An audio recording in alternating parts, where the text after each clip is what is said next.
Hi everybody, my name is Jose Martinez, and normally most of my YouTube content is in Spanish. As you guys can hear, Spanish is my first language. I hope you guys understand what I'm saying.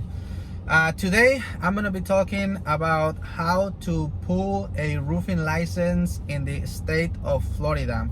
I already have a video explaining step by step of how to pull a roofing license in the state of Florida, but that video is in Spanish, and a lot of people have been asking me to do the same video but in English, because this information can be helpful for a lot of people. And the first thing you gotta know is that in Florida you cannot do roofing without a roofing license. So that's the first thing you have to do. You have to apply for a roofing license in the state of Florida. To do that, you have to meet some requirements first. You have to pass two tests, two exams. One is the roofing test, where obviously you can find questions about the roofing job and safety on the job sites. And the second exam that you gotta pass is the business and administration test. And obviously you're gonna have questions about finances. They want to know probably if you know a little bit of business. Okay, once you pass those two exams, then you can now apply for the roofing license. And you're gonna need some extra requirements to apply. Probably they're gonna ask you for your fingerprints.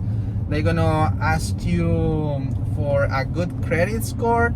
So while you're studying for the tests, you can start working on your credit score. They're gonna ask you for at least 3 or 4 years of college, or at least 2 years of experience on the roofing business. So 2 years of experience on the roofing business, or at least 3 or 4 years of college. Once you meet all these requirements, then you can apply for your roofing license. That's the first thing you gotta do.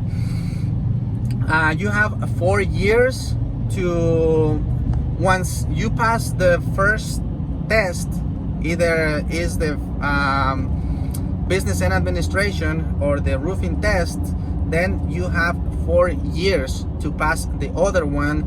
Or let's say that you pass both of the tests at the same time, you have 4 years to meet the rest of the requirements to apply for the roofing license.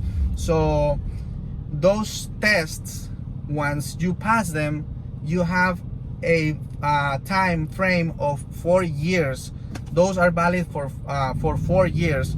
After that, those tests are not going to be valid anymore. So if you don't meet all these requirements by the 4th year, then you have to start again. You have to start from zero and try to meet all the requirements.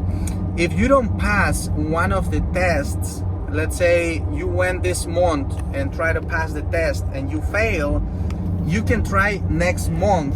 I'm sorry, I am driving, so I have to change lines. If you fail the test this month, you can try next month. I think it's every month that you can try to pass the test. Okay, after that, after you meet all these requirements, you apply for the license and you get the license, you get approved, then you have to open a corporation. The corporation, it's the name of your company. You can do that even before getting the license. You can apply for a corporation and have it ready by the time you get the license. After you get the corporation, you have to apply for the EIN. That's a number, let's say like social security for your company that the IRS is gonna give you. That number, you're gonna use that number for the end of each year to report the taxes. Once you have all this, the license, the corporation setup, and the EIN with the IRS, then you have to apply for workers' compensation. That's gonna cover you and your workers if anyone gets injured in the job site. And also you have to have general liability. That insurance, it's gonna cover you, let's say, if you're working on a client's house and you damage the AC and you have to buy a new AC machine, that insurance, it's gonna help you. And after you meet these requirements that I just mentioned, the license, corporation, EIN, workers' compensation, and general liability, then you are ready to start pulling permits in the state of Florida. Maybe I'm gonna do another video in the future explaining how to start pulling permits, how to get registered in every city and county. And also another thing that I almost forgot is that you have to open a bank account for your business. That's another thing you have to have. All the money that you're making in the company is gonna go to that account, and all the expenses of the company has to come out of that account. But I think that's a topic or a title for a future video. I think that's it for today's video. I hope this information will be helpful for a lot of people. If anyone has any questions, please feel free to comment on this video and ask any questions. I'm gonna be answering them based on my own experience. I'm not a professional, but I know a little bit because I'm running a small roofing business. See you guys in the next video.